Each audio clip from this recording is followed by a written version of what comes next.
Und wie heißt der Vetter? Benjamin Teitelbaum, hat gehabt a pen nomen, B. Demblin. So he wrote maybe 5 or 6 books, including one book that he wrote called West Side. They lived on the West Side, which was a book that had absolutely nothing to do with Jews. It was a book about New York, but written in Yiddish. It was a novel set in New York, but written in Yiddish. So he wasn't somebody who was just fixated on relating the Jewish experience. That really wasn't what he was at. He was a writer.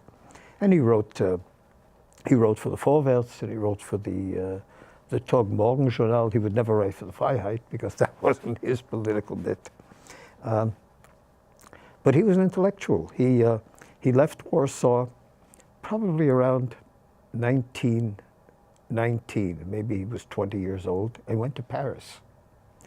And he lived for a short time in Paris, and he got to know, at least from what I remember, some of the Jewish Eastern intelligentsia, which was substantial in Paris at that time. Chaim Soutine, and I don't know if Chagall was there yet, but anyway, he knew some of those people. He was in that circle.